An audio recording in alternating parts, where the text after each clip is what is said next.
Fala pessoal, tudo bem? Hoje vamos analisar a carta gerencial de janeiro do PURD 11, um fundo imobiliário de crédito que vem chamando bastante atenção por causa do dividendo alto e também pelo desconto que ele tem em relação ao valor patrimonial. Então fica comigo até o final porque tem alguns pontos importantes nessa carta que podem impactar o futuro dos dividendos.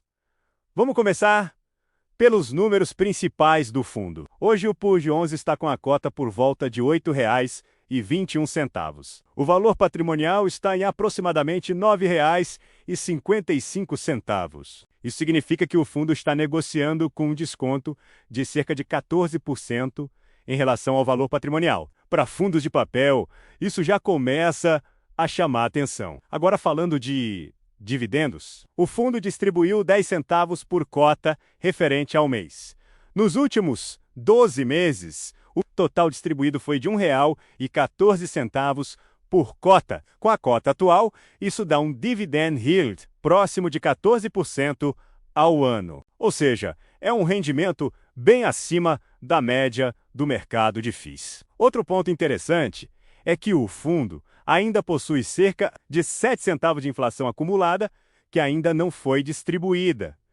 Isso pode ajudar a sustentar os próximos dividendos. Agora vamos falar um pouco do cenário macro que a gestão comentou na carta. No cenário internacional, principalmente nos Estados Unidos, a economia continua relativamente resiliente. O mercado de trabalho segue forte e a inflação está desacelerando de forma gradual. A expectativa do mercado é que o Banco Central americano comece a cortar juros ao longo de 2026, algo em torno de 0,5%, mas provavelmente isso só deve começar no meio do ano. Já no Brasil, o cenário começa a mudar um pouco mais rápido. A atividade econômica vem desacelerando, mas o mercado de trabalho ainda segue forte. Mesmo assim, o mercado já está precificando que o Banco Central pode começar a cortar a Selic em breve. Existe expectativa de um primeiro corte já nas próximas reuniões. Se isso realmente acontecer, normalmente é positivo para fundos imobiliários, principalmente para aqueles que estão descontados.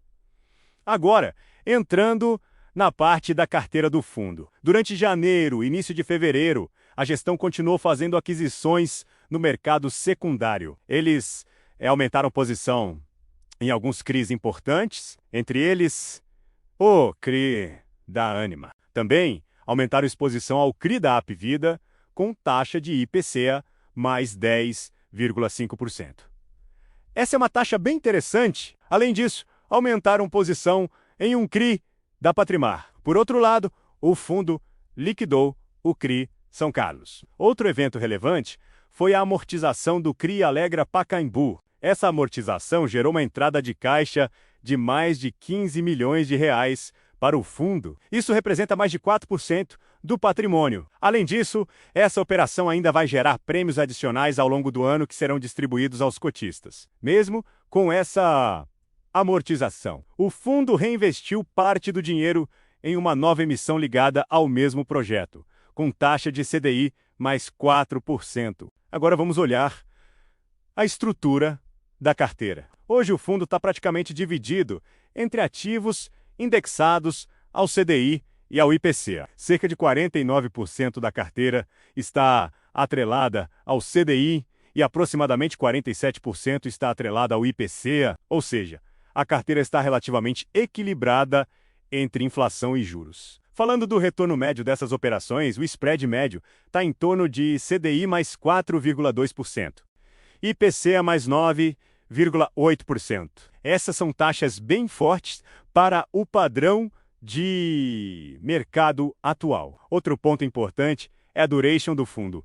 Hoje está próxima de 3 anos. Isso significa que a carteira não é muito longa, o que ajuda a reduzir risco. Agora vamos falar da diversificação. A maior parte da carteira está em CRIs pulverizados. Esse tipo de operação dilui o risco, porque envolve muitos devedores. Cerca de 68% da carteira é desse tipo. Os outros 32% são operações corporativas. Além disso, o fundo tem exposição a vários setores do mercado imobiliário, entre eles residencial, renda urbana, Minha Casa Minha Vida, Hospitalar Lajes Corporativas, entre outros.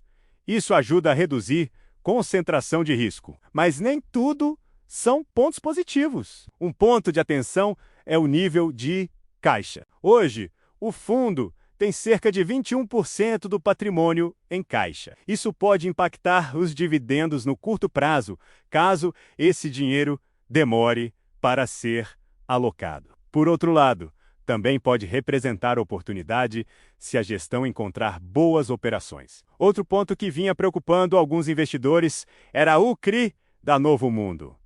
Essa operação vem sendo amortizada ao longo dos meses e hoje representa menos de 1% do patrimônio do fundo. Ou seja, o impacto potencial já é bem pequeno. Agora, olhando para o potencial de retorno da carteira, a própria gestora fez uma simulação considerando os preços de mercado da cota. Com a cota próxima dos níveis atuais, o carrego estimado da carteira fica próximo de algo entre 16% e 17% ao ano. Claro que isso não é garantia de retorno, mas dá uma ideia do potencial da carteira atual.